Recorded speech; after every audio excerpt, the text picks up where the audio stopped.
Nick Hilton's outside London Stadium, West Ham Fan TV. Coming your post-match reaction after the West Ham won, Leverkusen won. Boys, it was. I thought it was on. I thought it was on at times, and then we just run out of steam. They say it's the hope that kills you, and that for the performance, the goal gave me a lot of hope that we could do the unthinkable, and just wasn't to be today. It's gutting, but yeah, you got to be proud of the boys and the performance and everyone today. The whole team. Listen, we needed to come out on the front foot, press high, and get an early goal. We've done all three. It was just, we just couldn't capitalise. We couldn't get that second goal. It was so frustrating, especially if you're going to go out, at least go. Look, like we said, we went out with a fight, but even just to beat them, 1-0 would have been great. And that was a lucky. Listen, that's what they've done this season.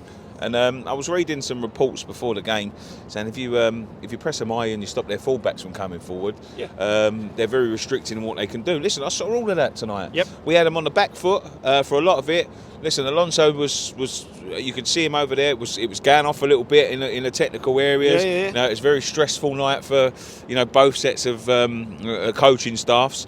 But you could see him. He had to reshuffle a few things quickly.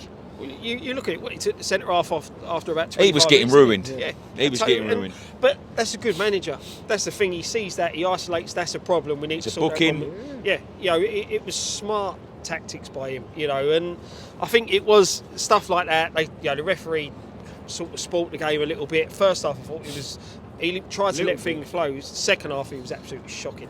But you can't blame the ref for us not winning this game. I just for me, the damage was done in the first leg. To me, that two goals, that was just a tall mountain to climb. Paqueta getting suspended, Emerson getting suspended. I don't think Paqueta would have done much tonight. See, I'm with you on that. I don't think he would have done much tonight. But it gives us the extra depth. Yes, I would have dropped him. I think, like you said, he's been poor lately. Yeah, man. And him being out of the side, like you said, it helped. But him being on the bench to come off. That is the thing as well, because you look at the way we tacked, the way how we pressed. Look, we have done that with Paqueta in the side before, but I think that would have been the right decision not to start him tonight if he was available. Because the way that front three worked, Bowen coming back from an injury, he looked a little bit off the pace. Antonio, one of the best games I've seen Antonio play. Kudus was on it as well, and it's what we needed. Will Prowse, that guy put some effort in that midfield, but overall, I think a lot of it was said on the fan cams and all that.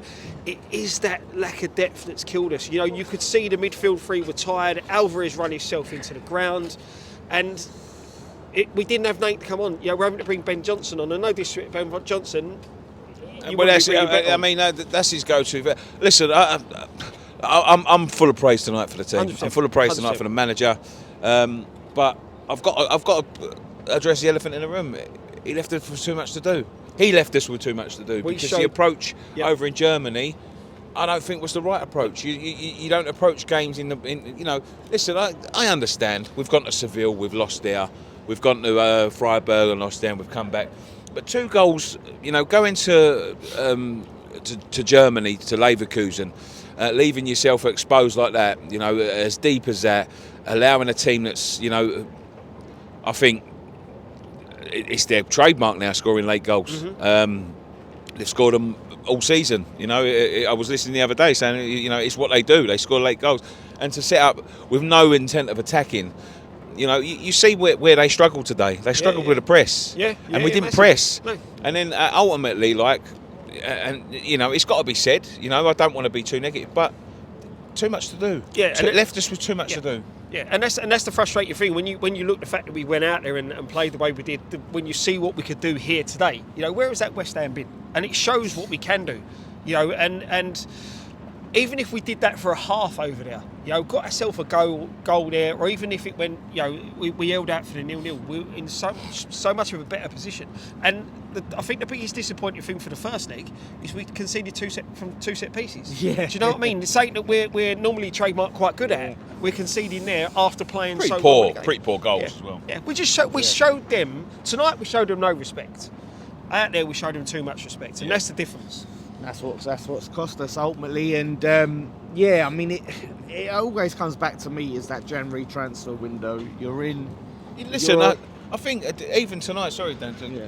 Fornell's coming on. Yeah. Would have shored up the midfield. A Ben Rama coming on just to give him a little bit of a run on the wing. We've got Ben Johnson and Cornet. Yeah, and that's the thing. People that don't rate Fornals and Ben Rama, you can't tell me they're not better options than Cornet and Johnson. Both players who hardly ever play. Fornals and Ben Rama both have stepped up for us in Europe before and got us over the line. And it's just complete suicide. We've not even got a fee for Ben Rama go on loan. It's just, I don't understand that, and that will always come back to haunt us. And the end of the season, we'll see what happens. It looks like it's Moyes' last. We're in the way. Come over this way. Come over this way.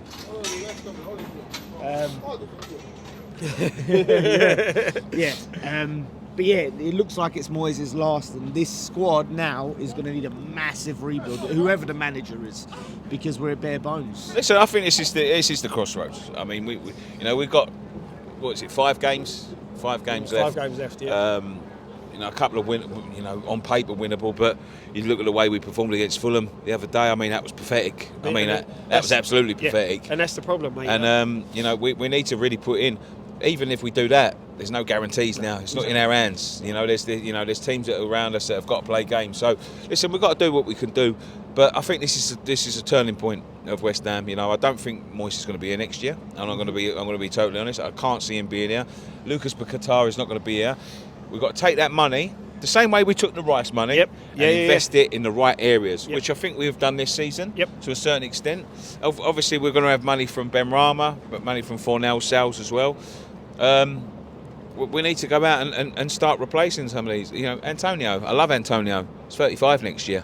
You can't keep him. I think you see that tonight with him a couple of times when Antonio 2 years ago would have got past that defender. He's just lost that yard of pace. Wrestled him to the ground many times though. He did, mate. He did. But there was a couple of times when the older Antonio would have. And look, he's had a lot of injuries to his hamstrings, things like that, and it does knock a yard of pace off. But credit where credit's due, he worked his nuts off today. Brilliant. Yeah, Creswell coming into the side tonight. Look like old Creswell. You're sitting there, especially a Bonner coming on for a Aguerd, you're sitting there thinking, Jesus Christ, how slow is that back line? But they didn't get really beyond them. Twice probably in that second half they got beyond them. But this is it. We you talk about the back line, and we've got one of the oldest squads. And this is the issue, and this is the thing when you've got the young players. What would you be going to get in there? I've pinpointed a couple of players that I'd like. I'm going to name one of them now. I think Dominic Solanke. I think go to Bournemouth, get that Paquetá money. I think he's the first name on my transfer list. The thing is all on the manager. This is the problem. If the plan isn't in place now with the replacement for the manager, you've got to look at. If you're looking at a Moyes type striker, then you go and get a Solanke. Because he'll fit the mould that Moyes is going to want.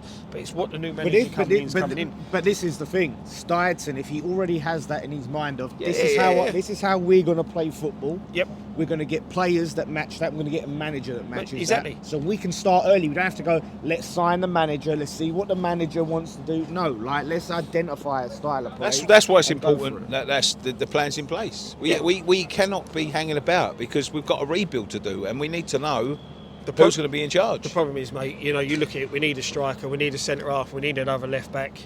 Need another left winger. Need probably another right winger.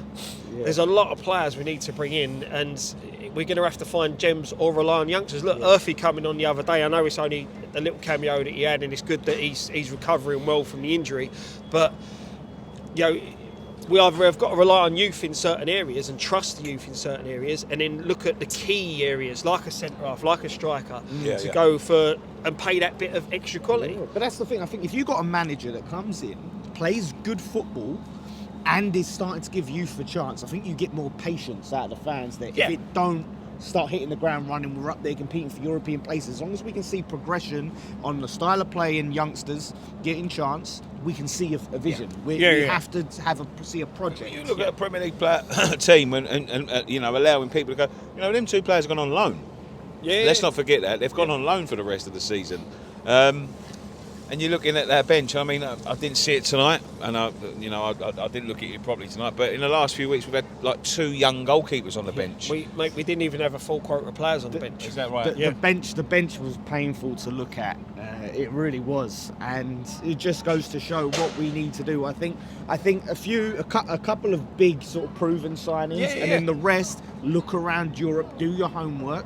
But trust some of the youth, mate. Trust some of the youth. There's 7 or 8 decent players in that under 23 side who probably could cut it, and it's just giving them that. Would you give them the opportunity tonight?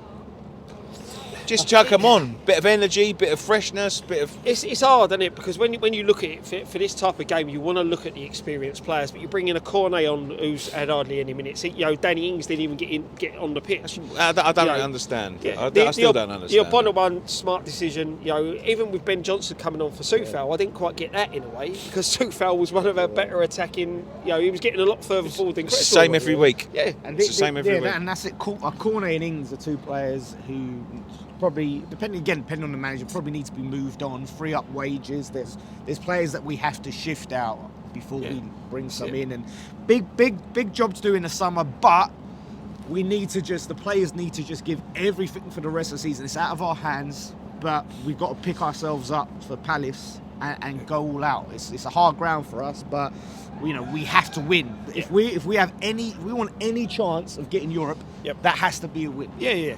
Otherwise, we don't win that, we might as well forget about it. Listen, did anyone say that Liverpool scored tonight? They won 1-0. But they're out. It's been a poor couple of nights for English team. That's it. So 8th is probably not going to get us Europe. It's 7th or a bust. Yeah, because we're probably not going to get 6th. Look, we're 2 points off of 6th.